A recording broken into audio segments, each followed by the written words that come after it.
This is the Global Podcast Network, where executives and professionals connect, share, and inspire.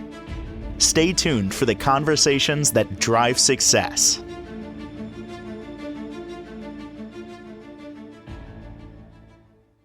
We are back today and want to help you all heal, grow, and integrate to another level with your mind, heart, body, and soul. And joining us is our energy healer and coach and integrator himself, Scott David Clift. How are you today?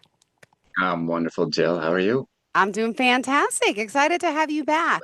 We've got a few shows under our belt. I'm not sure if everyone with us today knows who you are, but we'll do a little introduction again, a recap of who you are, what you do, and I'm sure we'll get into another great conversation of what you have to offer as a, licensed therapist. But we're going to talk a little bit more about that. So tell us about yourself and your company and what you do. All right, love it. Thanks so much. I'm operating out of Denver, Colorado currently, but a lot of my work is done in fact, virtually all of my work is done remotely, virtually online. And you mentioned, as a licensed therapist, and quite honestly, what I'm doing these days actually is more coaching in nature. Yeah. It's more healing in nature, and so it kind of expands beyond the scope of just licensed therapy for sure. As an energy healer, coach, and integrator. What I'm really working with is kind of the whole person, not just their mind, not just their emotions, not just their heart or their kind of what we sometimes call the 3D experience, but all these like layers of energy that actually exist, Mm-hmm. that have been kind of known and worked with over the course of the entire human history. Sometimes we call it the soul, the spirit. But these are energies that aren't seen by the physical eye, right? So it's about integrating that, and really what we discover when we start integrating that into our work, into our healing, into, addressing the challenges or mindsets or anything else, is that true healing can actually occur at far deeper levels and far more efficiently, far more quickly. Wow. You offer a lot, and we're going to get to some of this with conscious growth. I know we dived into that, how you're helping, people healing through coaching individuals, through couples. You do workshops and do so much. Just a basic question because people that are new to the show. The fact that you are a licensed therapist and realize, well, hey, there's another modality that in conjunction, clearly with the coaching, that is even it's such more of a benefit. Could you just tell us how you really cater to the uniqueness of each individual with this coaching experience? Absolutely. So it's all when I'm working with individuals, when I'm working with couples, I'm definitely, as you said, I'm definitely catering to where they're at for what they're ready to to be working on. And so sometimes we work on, their limiting beliefs. We have so many limiting beliefs. We've been programmed with so many social contracts and ways that we have to be and identities that we have to carry. And sometimes it's gender identities and sometimes it's gender roles that we find ourselves saying, because I identify as this or as that, therefore it means that I have to act or think like this or that.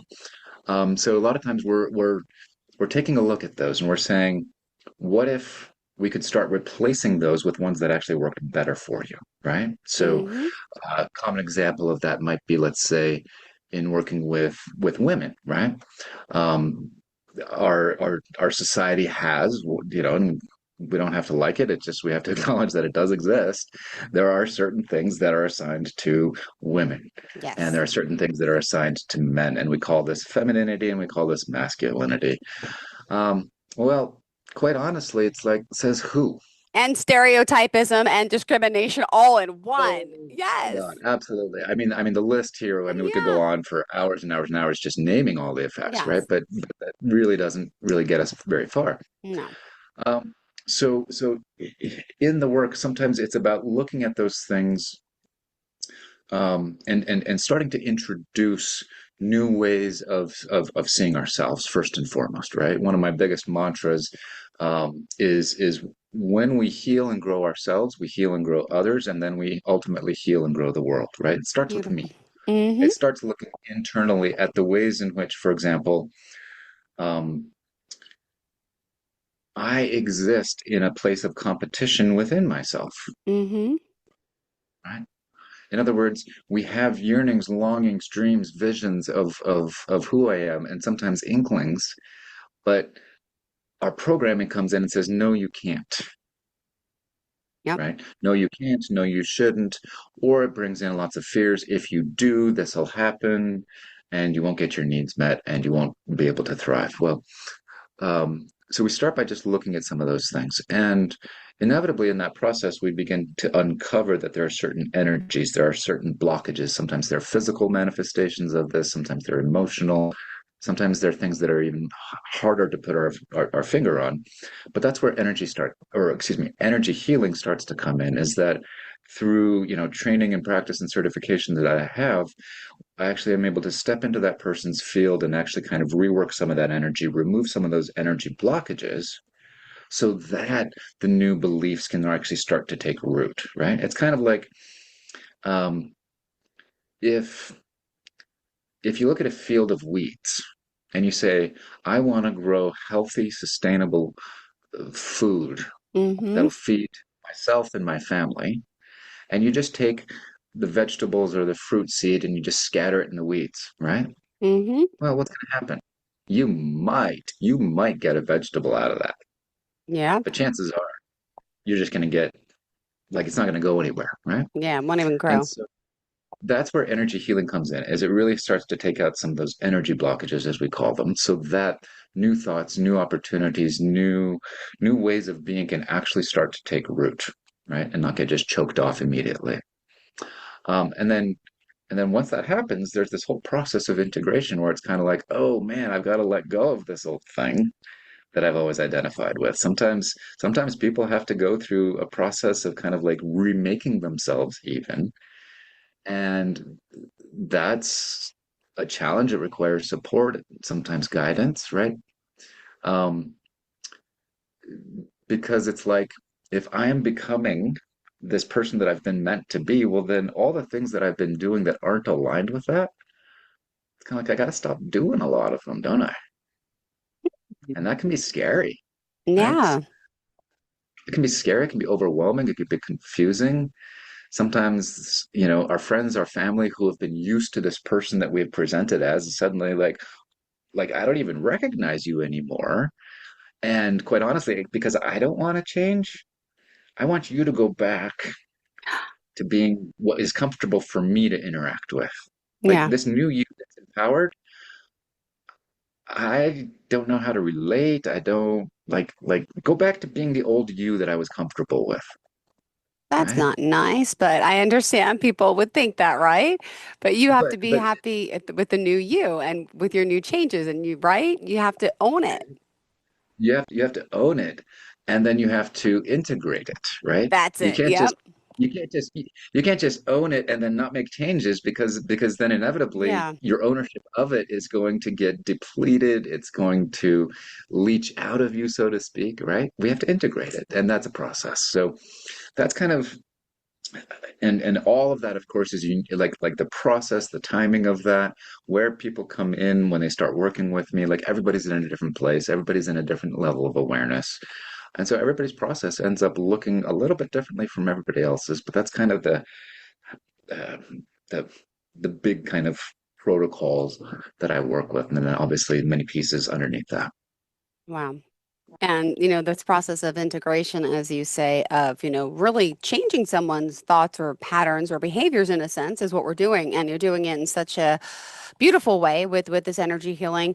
And, what a lot of times do your clients say that people are treating them differently? Are they, and then how do you adjust for that? Because, people have high expectations of you sometimes, and you just want to be Sure. you or the new you or an improved you.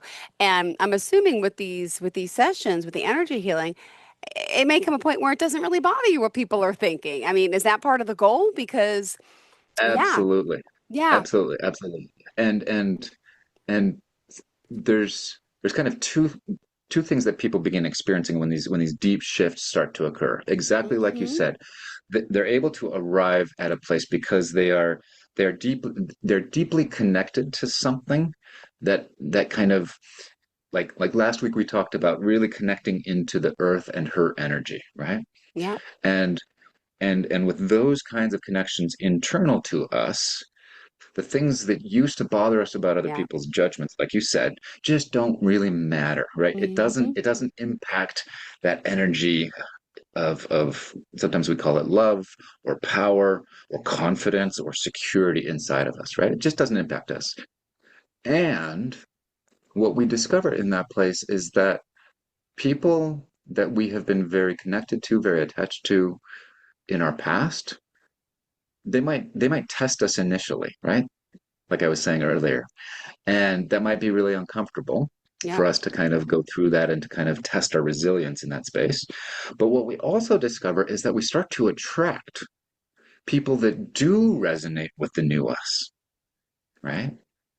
And the quality of those relationships is like heads and shoulders. I can't even describe it, but so much more congruent with who we now are existing as, right? Who we've always wanted to be and feel ourselves to be. It's now attracting those who will honor that, respect that, celebrate that in us too, right? Yes.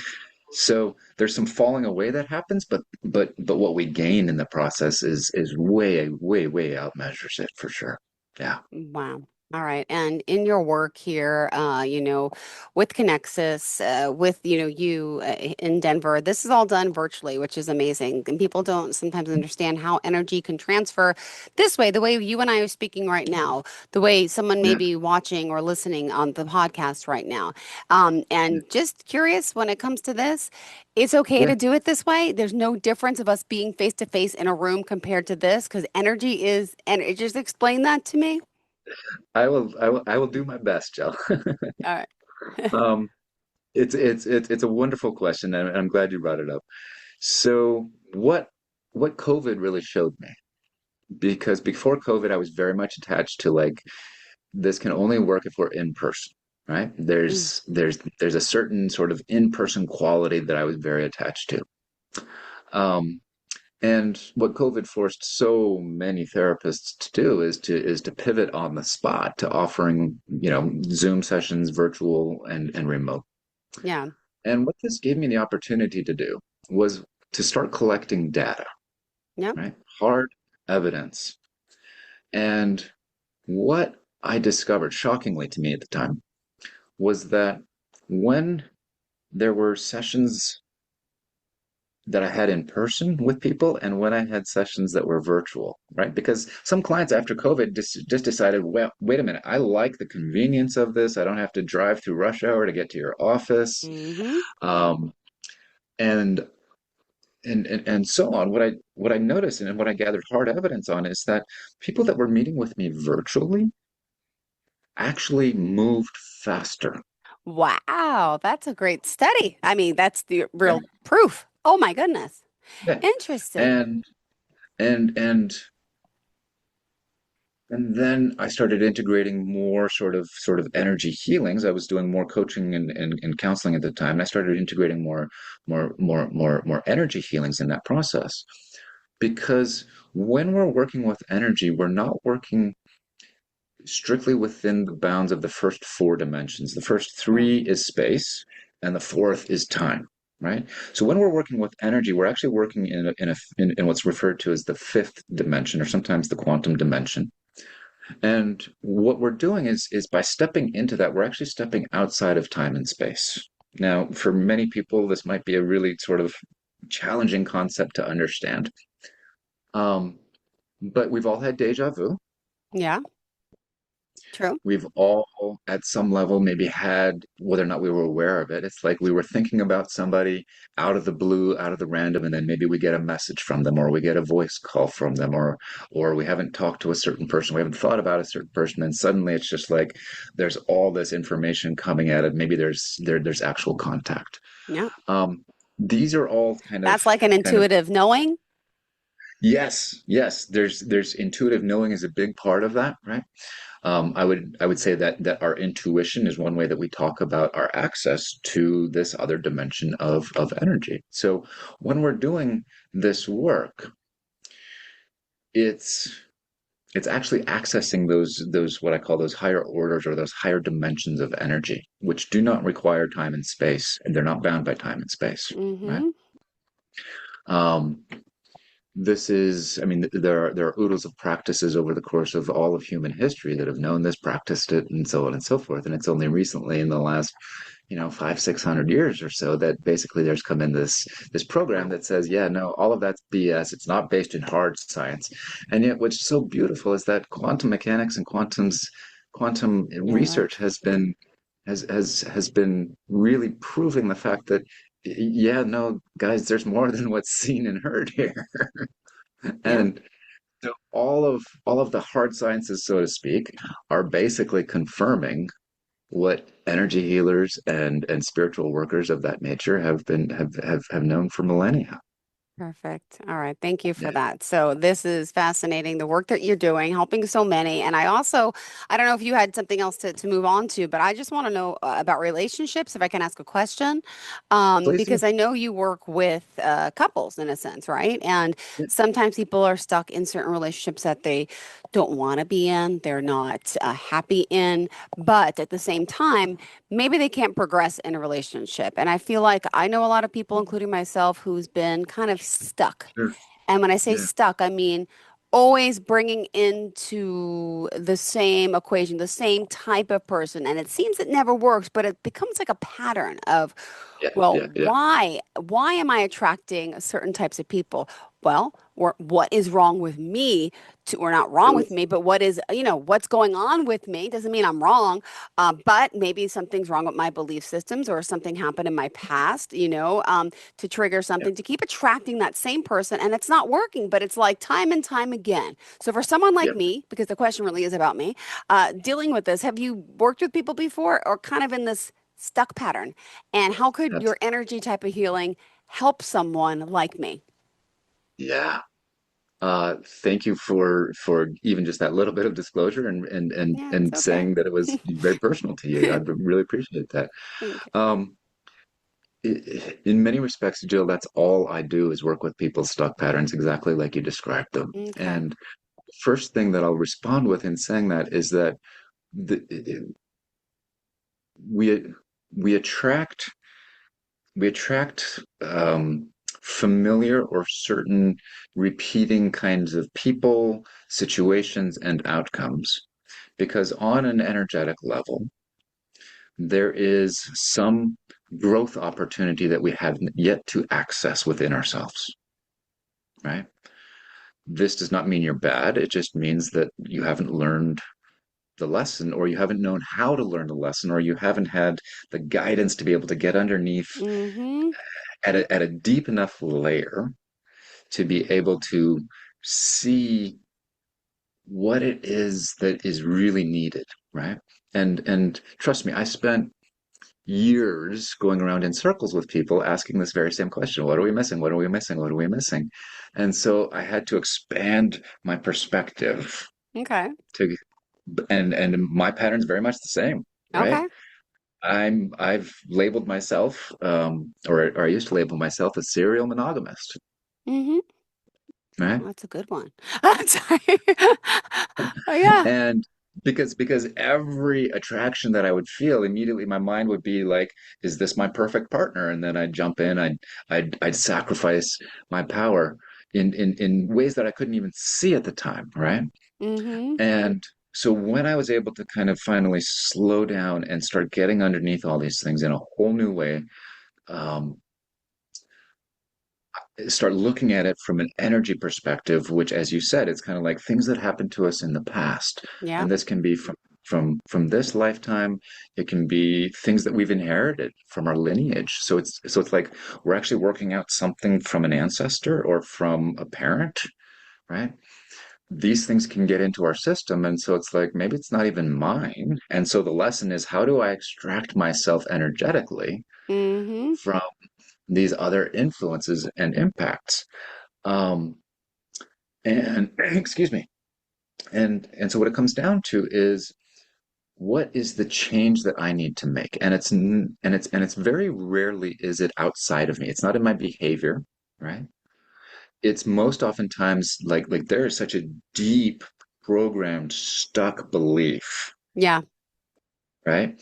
And in my experience, so many of those beliefs have to do with almost this core fundamental, I'm going to use the word virus belief inside of all of us because it's been around for a while. And it has to do with um, this kind of presumptive notion that things are in competition.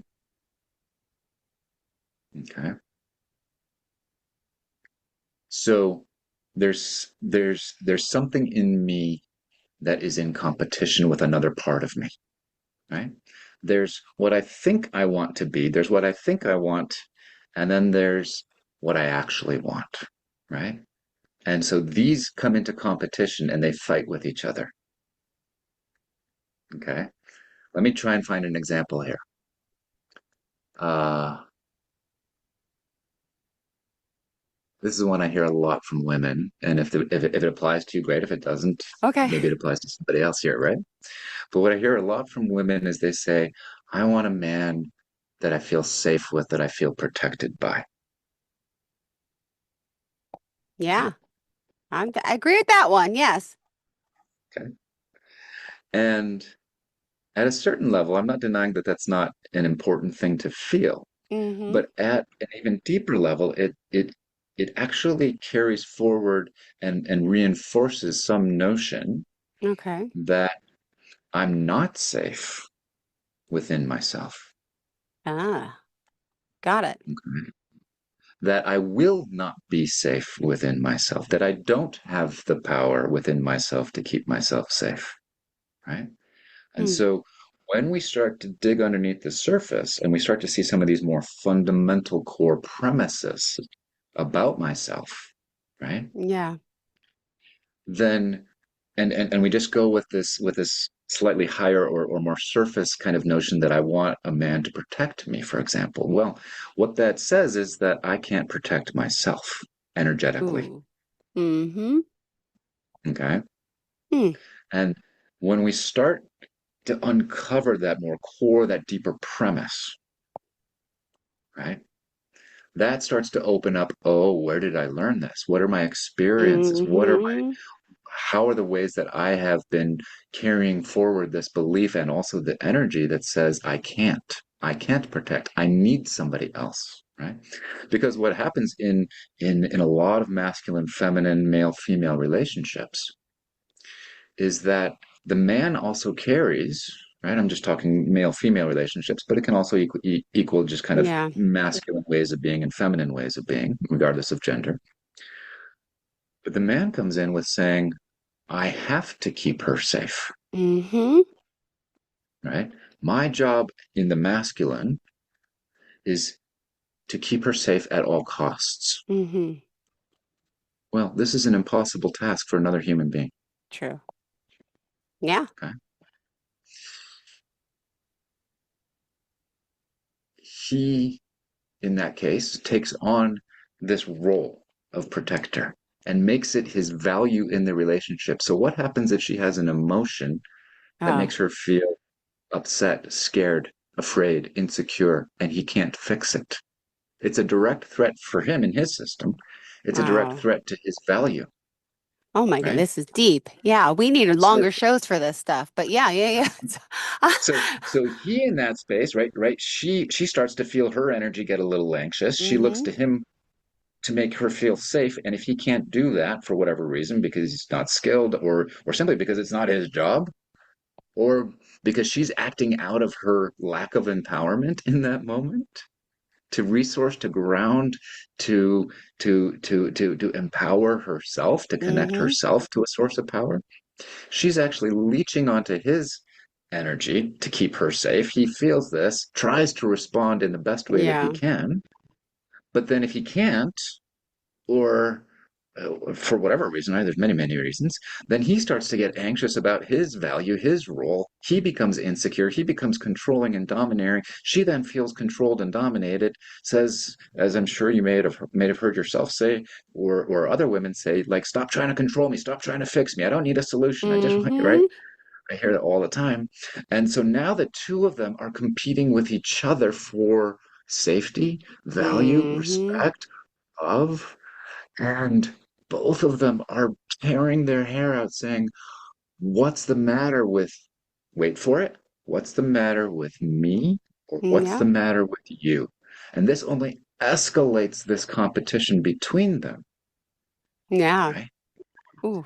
And creates so much energetic triggering and activation and flooding. She keeps feeling unsafe. He keeps feeling inadequate. Mm-hmm. And they keep doing this. They keep trying this dance, right? They both go for walks. They both try to ground. They come back, but they're still doing the same thing with each other. Mm. And on it goes. And so ultimately, it's a new paradigm is needed for the entire relationship, Wow. right? And there's some deeper core energies that have to be extracted for both of them in Mm-hmm. order for them to be able to come together in a completely different way with new stories, with new understandings of themselves and of each other. And that's what I meant earlier when I said the deeper lesson that needs to be learned. Wow. All right. Oh my gosh, we're almost out of time. We only have 3 minutes left. We talk a lot. Sorry. What else were we going to add for So good. today? Wow.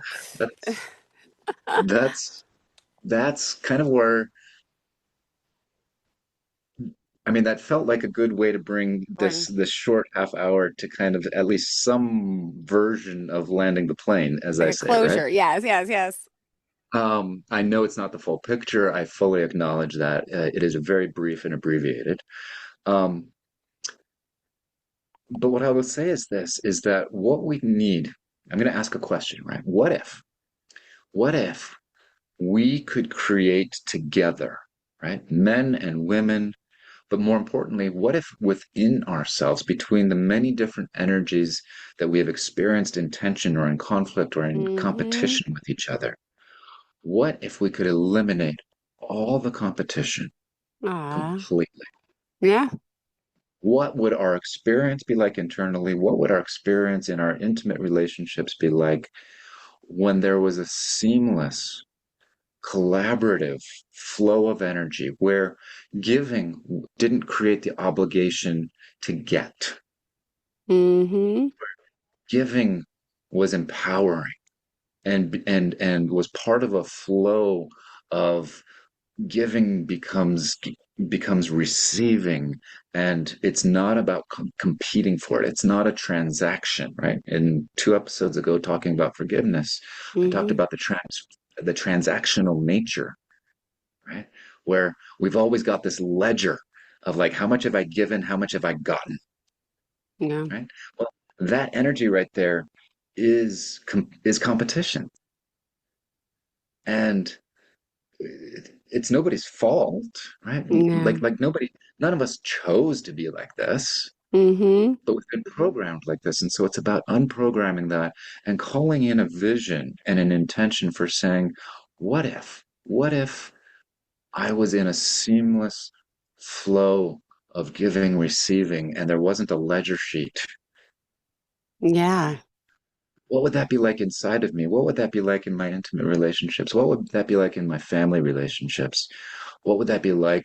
I mean, you can see where I'm going here. As soon as we start understanding and getting access to this within ourselves, it starts to expand into the various layers of our communities, our regions, our states, our nation, and our world ultimately. Right?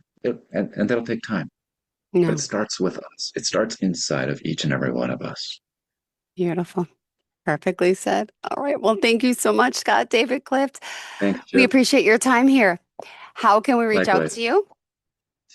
You can reach out to me at my website, www.embracingourwholeness.com, as well as on Facebook, Scott David at scottdavid.clift. Perfect. Thank you so much. Always a pleasure. Enjoy the rest Beautiful. of your Thanks day, so and much, we'll Joe. hopefully connect again next week. Thank you. See you then. Bye bye. Bye. This is the Global Podcast Network, where executives and professionals connect, share, and inspire. Stay tuned for the conversations that drive success.